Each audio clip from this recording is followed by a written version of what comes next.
Isang magandang araw po, mga kababayan. Tay! Magandang araw po, Tay! Tay, magandang araw po! Kamusta kayo dito? Ito. Okay lang kayo? Oh, ikaw pala. Ako nga! Kabit natin tong mic. Kabit natin dito. Kumustahin ko lang kayo kasi merong nagpaabot sa inyo ng ng tulong at meron pang gustong tumulong. Oo, maraming salamat. At kumustahin ko lang kayo itong lugar nyo. Dito sabi ko sa iyo. Ito, Alin po? pagka na butas-butas mo.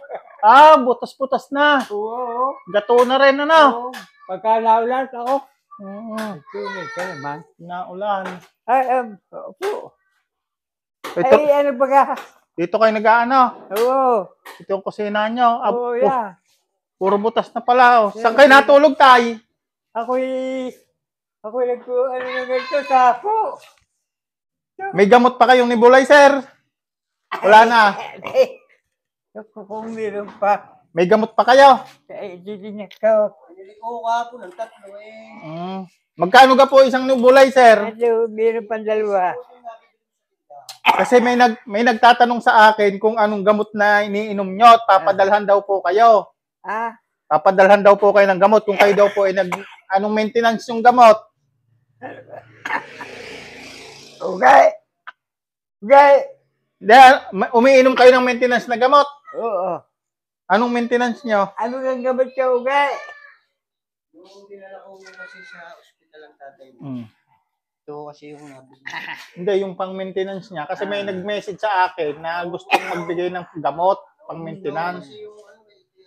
Kung ano raw iniinom ni tatay na gamot. Yata yung binili ko dati. Pang ano to? Pang-maintenance?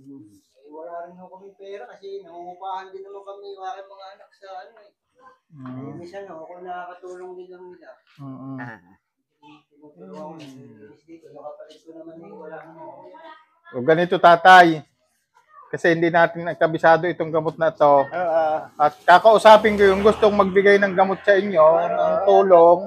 At kung kinakailangan ipa-check up kayo, edi ipapa-check up natin kayo, no? Kung papayag yung magbibigay ng tulong. Kasi siya nagtatanong siya kung magpapadala raw siya ng gamot. Sabi ko, hindi ko pa alam kung anong iniinom yung gamot, no? Ayan. Tsaka, siyempre, ang kailangan nyo lagi ay nebulizer. Oo, ito. Yung pang-bala lang, ano? Oo. Nebulizer, ganito. Oo. Hindi naman kamahalan to. Pagka ako'y nakapo, yan lang ako.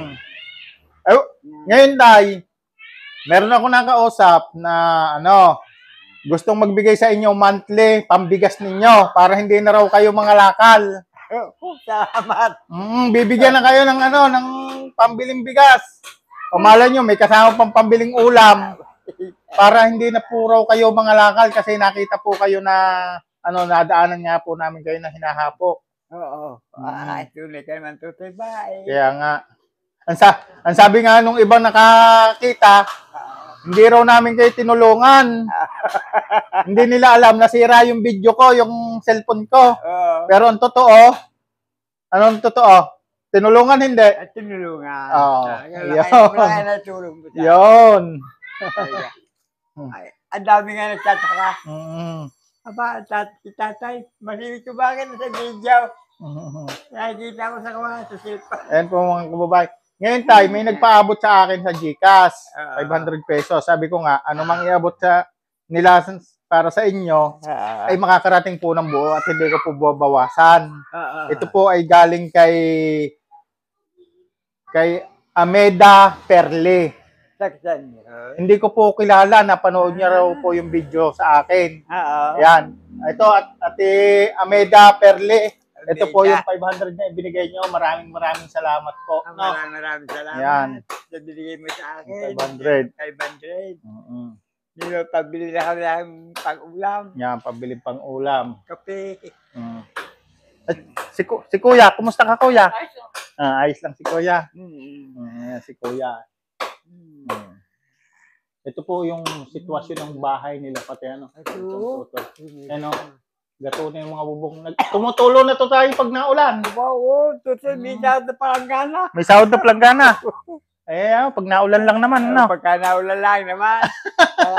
Siya sa ulan. Pagka ganito bang tagil eh. Ay, ayos lang. Ngayon tayo, pambili nyo yung, may bigas pa naman kaya, ano? Meron pa. Dadagdagan ko pa yan ng pambili nyo pa uli ng ulam para kung sakaling hindi ako makabalik, Oo. edi may pang-ulam kayo. Huwag na muna kayong mga lakal, ha? Ay, hindi mo na. Mm, Ako kaya ko na mga ngalangali. Huwag na muna kayong mga lakal. At tinanda ko ng aking bahay. Dito lang muna kayo. Dito lang. Huwag na muna kayong mga lakal. Ay, ako Kasi, ito 500, dagdag ko, pambili nyo ng ulam. Salamat. Ako. Di naka 1,000 na kayo. Pambili nyo ng ulam. Hindi na ako makakapagkalakan. Huwag na kayong mga lakal kasi ang hirap mga lakal tayo. Magkano ang kilo? Piso. Piso. Naku po. Piso lang. bago pa kayo maka 20 pesos. Ay, naka, ay, tunay ka naman. Kaya wag na muna kayong mga lakal, ha? Oo. Salamat, Tuto. Total naman kayo may bigas pa kayo diyan. Dadalawa naman ata kayong kumukonsumo kayo ni Kuya, na. Kami. Saka, pagbisa natin yung aking anak natin, nagtulungan ako. Binibisita kayo, tinutulungan kayo. Bari siya nagluluto. Hindi na ako makapagluto. Buti nandiyan pa buti may anak pala kayo diyan. Oo. Ba't kwento niyo nung una wala kayong kasamang anak kundi isa na natulong sa inyo? Ay, yung anak kong yan. Dumating na. Oo. Ayun. Galing sa Maria. Galing sa Maria. Ay, buti nga't may nakakatulong kayo pagluluto. Oo, yun No? nga. Kung di gwanan eh. Huwag na muna kayo mga lakal. May pang-ulam na kayo. Sabi ko nga po, nga siya mga lakal. Kasi Ay, hinahapo ay. kaso nga rin, ako din po ay may pamilya rin. Ayun nga. Hindi ko naman humayagay lahat yung kanilang. Kaya nga. Kaya pag ako narito, nililinis ko yung kanilang. Naglilinis. Nagluluto siya. Ay ba, hindi naman ako pagluto ko ako inuupo. Ano yung mga kagisa kasama dito, hindi ba? Ako hindi naman. Ako naman ay may apo na rin. Oo. Tiga Santa Maria yung aking nakabalay. Santa Maria. Ay, yan po mga kababayan, ha. Yan, ito na po yung tunay na sitwasyon ni tatay, ano. Meron pala siyang isang anak na nandito, dumating, galing din sa Santa Maria. At may pamilya na rin po at may mga apo na kung sa ang tulong lang ng kanyang anak ay yung may pagluto siya dito, pero yung sabihin pang konsumo ay mahirap din, no? Kasi siya, marami rin po, may pamilya po siya. Ito po yung tunay na sitwasyon ni tatay. Sa mga nakapanood sa aking video, pasensya na po kayo. Hindi ko po nakunan talaga ng buo yung video kasi nasira po yung cellphone kong ginagamit, no? Kaya ang nakita nyo lang, yung part na si tatay ay hinahapo. Si tatay po nung panahong iyon, ay natulungan na po namin bago po siya hapuin. No, bago nyo napanood yung hinahapo si tatay. Maraming salamat. Kasi ang sabi ni tay, inuna ko raw yung pagbibideo bago ang tulong. Hindi nila alam, nauna po yung tulong bago yung video. Oo. Yun. Kaya sa mga nambas po sa akin, hindi ko naman po kayo masisisi. Dahil hindi nyo naman po na alam kung ano po yung tunay na pangyayari at yung istorya namin ni tatay nung kami magpangita. Kaya hinihiling ko po sa inyo, sana maunawaan nyo po at kayo naman po inuunawa ko. At pakipalo na rin po sa hindi pa po nagpapalo doon sa mga nagbasa sa akin, pakipalo na rin po para updated po kayo kay tatay. Tayo naman po yung nagpaalam sa kanyang anak na kung pwede ito videohan yung lugar niya. At ito po yung ating update kay Tatay Fidel. Kaya maraming salamat po. Sa gusto pa pong tumulong, maraming salamat po. Marami po sa akin nag-PM. Kaso, siyempre, hindi natin alam. Hinihintay natin kung talaga magpapadala. Sabi ko nga, kung may ipapadala para sa inyo, hindi ko po yan babawasan kahit katiting, kahit konti. Basta sinabing para sa inyo, para sa inyo. Maliban na lang na sabihin ng sponsor na nung bigay, bumawas kang pang gasolina. Yon, pwede pa akong bumawas. Pero kung may gasolina naman ako, hindi naman ako babawas. Tay? Ayun lang yon. Kasi hindi naman ako makakapunta dito kung hindi rin tayo nagagas. Kaya maraming salamat po. Ito yung si Tatay Fidel. Tatay Fidel yung masasabi nyo ngayon? Kaya may nagbigay sa inyo ng tulong kay Ate Ameda Perli. Kamida, maraming salamat sa binigay mong tulong ngayong umagang ito. at itibiyaya sa akin ng Diyos at tulong mo sa akin. Kaya panalangin ko naman sa atin lahat, tayo bigyan pa ng mapagbuhay, lahat ng katawan, lalo na kayo, Camilda. Ameda Perle. Sana haba pa kayo ng buhay at maratang matanggap yung biyaya. At makatulong kayo sa katulad namin may hirap. Kaya maraming salamat po. Lalo na dito, Kasado. si Casado, at siya nag-abot ng tulong sa akin para nanggaling sa inyo. Kaya maraming salamat po. Tay, kumustahin ko lang. Kumusta po yung anak niyo? Yung ito si Kuya. Kumusta si Kuya? Ano po bang ano ni Kuya? Ay, hindi na nga nakakain ng gamot kami. Kaya Hindi po nakakainom ng gamot. wala naman ako mabili. Pero kung may gamot po siya, umiinom naman po siya. Na ano, Ay, ano pong gamot niya? okay yan. Hindi ko na matandaan. Sige po, pag ano, tatanungin natin kung ano, sa depression ninyo ano, Tay? Para makainom si Kuya ng gamot. Nung nakakainom po si Kuya ng gamot, ano Ayos pong, na. ayos naman po. Oo, ayos. Pag naubusan lang po, saka ano, pag walang gamot na nainom, saka po bumabalik yung ano niya. Yun po yung tunay na sitwasyon ano, ni Tatay. Kaya maraming salamat po sa mga tao na bukas palad na tumulong po kay Tatay. Sa mga tutulong pa po, doon po sa mga nag-message po sa akin, sana po ay matulungan nyo talaga si Tatay. Tulad nga po na sinabi nyo, tutulungan nyo. Meron pong nagsabi sa akin na bibigyan daw kayo ng pambigas.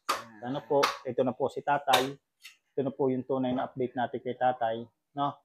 At sabi ko nga kay Tatay, huwag na muna siyang mga lakal. Kaya maraming salamat po sa inyong lahat. Sa lahat po ng tutulong kay Tatay, maraming salamat. Hindi lang po gamot yung pangangailangan ni Tatay kung tutusin. Hindi lang pagkain. Si Kuya po ginagamot niya. Kailangan po ni Kuya ng gamot. Hindi rin po nakakain si Kuya ng gamot.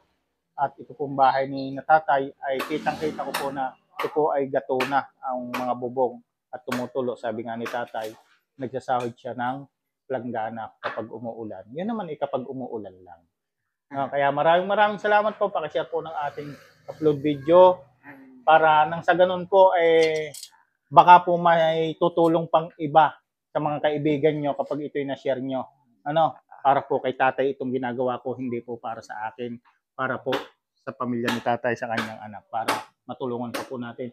Ako po'y gumagawa lang po ng kapamaraanan para makatulong sa ating kapwa. Ako isa rin po, kahit isang tuka na tulad po nila. Medyo magkaiba lang ang aming sitwasyon. Ako ay may kakayanan pang maghanap buhay, si Tatay wala na. Pero ako, isa rin po ako nagsusumikap. Kaya sana po matulungan niyo po kami ni Tatay, yung aking page, mapalawak pa po. At nang mas lumawak po ang aking pagtulong at nang makapag-abot din po tayo sa iba na tulad nilang nangangailangan. Doon lang po at maraming salamat po. Bye-bye.